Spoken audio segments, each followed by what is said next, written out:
নাৰেংগীত অনুষ্ঠিত হ'ব মাণ্ডলিক কাৰ্বি যুৱ মহোৎসৱ।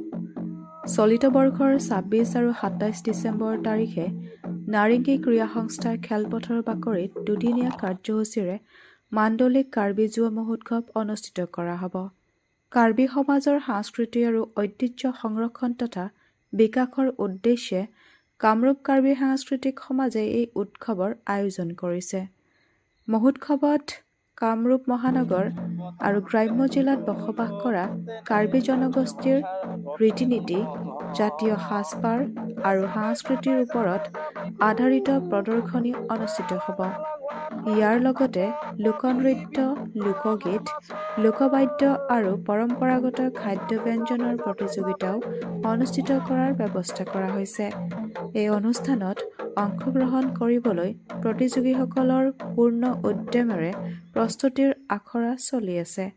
ইয়াৰ উপৰি কামৰূপ মহিলা সমাজৰ উদ্যোগত মানৱদৰদী গায়ক ডক্টৰ ভূপেন হাজৰিকা আৰু প্ৰাণৰ শিল্পী জুবিন গাৰ্গলৈ সামূহিকভাৱে কাৰ্বি ভাষাত শিল্পীদ্বয়ৰ গীত পৰিৱেশন কৰি শ্ৰদ্ধাঞ্জলি জ্ঞাপন কৰা হ'ব। ব্যুৰো ৰিপৰ্ট, ইংলং মেকআপ পোষ্ট।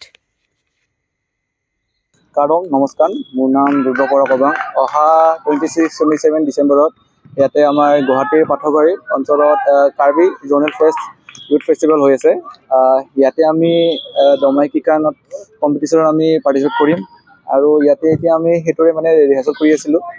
আপোনালোক সকলো কাৰ্বি ৰাইজক জনোৱা হ'ল যে 26-27 ডিচেম্বৰলৈকে আহক, ভাল লাগিব বোলো। আপোনালোকে যিহেতু এতিয়া প্ৰেক্টিচ চলি আছে, প্ৰেক্টিচ কৰি কেনেকুৱা লাগিছে? ভালেই লাগিছে, এতিয়া কৰি আছোঁ। কাৰ্ডম নমস্কাৰ, মোৰ নাম শ্ৰী সুভাষিতা ৰঞ্জন। গুৱাহাটী পাঠকবাৰীত হ'ব গৈ আছে জ'নেল কাৰ্বি ইউথ ফেষ্টিভেল 26 আৰু 27ত। আমি নৃত্যত অংশগ্ৰহণ কৰিম কাৰণে নৃত্য আখৰা চলি আছে। ইফালে বহুতো ফেশ্বন শ্ব'ৰো আখৰা চলি আছে আৰু কিছুমানে গানৰো আখৰা চলি আছে, কাৰণ যিহেতু মায়াবিনী গানটো গাব আমাৰ কাৰ্বি ভাষাত, সেইকাৰণে বহুত ধৰণৰ আখৰা চলাই আছে। সেইদৰে আমিও নৃত্যৰো আখৰা চলাই আছোঁ। আপোনালোকেও আহিব, গুৱাহাটী পাঠকবাৰীত হ'ব গৈ আছে 26 আৰু 27ত। আপোনালোককো আমন্ত্ৰণ কৰিছোঁ, দেখা পাব বুলি আশা থাকিল। নমস্কাৰ। তোমালোকে যোনটো আখৰা চলাইছা এতিয়া দমাহী কিকান আৰু তাৰ লগতে বেলেগ আখৰা চলাইছা নেকি? আমাৰ দমাহী কিকান বৰ্তমান দমাহী কিকানে কৰি আছোঁ, কিন্তু বহুতে বেলেগ ধৰণৰ আখৰা কৰি আছে। আমি বৰ্তমান দমাহী কিকান কৰি আছোঁ।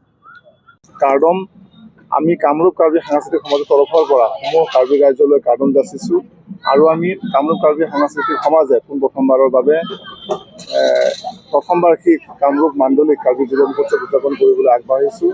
আমি অহা ইংৰাজী 26 আৰু 27 তাৰিখে নাৰেংগী ক্ৰীড়া সন্থা খেলপথাৰত আমি কামৰূপ কাৰ্বি যুৱ মহোৎসৱ উদযাপন কৰিবলৈ ওলাইছোঁ আৰু এই উৎসৱৰ সংগতি ৰাখি আমি দমাহী কিকান, লুংচিংবাৰ প্ৰতিযোগিতা, পৰম্পৰাগত খাদ্য, খেল ধেমালি প্ৰতিযোগিতা অনুষ্ঠিত কৰিছোঁ আৰু এই অনুষ্ঠানৰ লগত সংগতি ৰাখি আমি হিয়াৰ আমঠু জুবিন গাৰ্গৰ মায়াবিনী আৰু ডক্টৰ ভূপেন হাজৰিকাৰ জন্ম শতবাৰ্ষিকী হিচাপে তেখেতসকলক শ্ৰদ্ধাঞ্জলি জ্ঞাপন কৰিবৰ কাৰণে মানুহৰ বাবে গানটো আমি কাৰ্বি ভাষাত পৰিৱেশন কৰিবলৈ আগবাঢ়িছোঁ।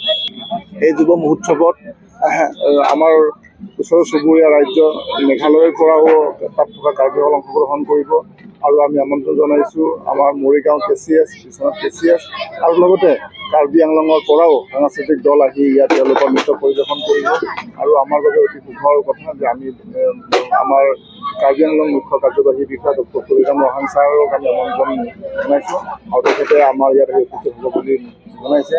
তাৰ লগতে আমাৰ মাননীয় শিক্ষামন্ত্ৰী ডক্টৰ অনুজ পেগু ছাৰ, স্থানীয় বিধায়ক, লগতে বিভিন্ন সামাজিক অনুষ্ঠানৰ লগত জড়িত আমাৰ কাৰ্বি জাতীয় নেতৃত্ববৃন্দকো আমি আমন্ত্ৰণ জনাইছোঁ আৰু সকলো ৰাইজকে আমি মুকলিভাৱে সকলোকে আমি আহ্বান জনাইছোঁ, আপোনালোকে আহক আৰু আমাৰ এই কাৰ্বি যুৱ মহোৎসৱ সফল ৰূপায়ণত সহায় সহযোগ আগবঢ়াওক।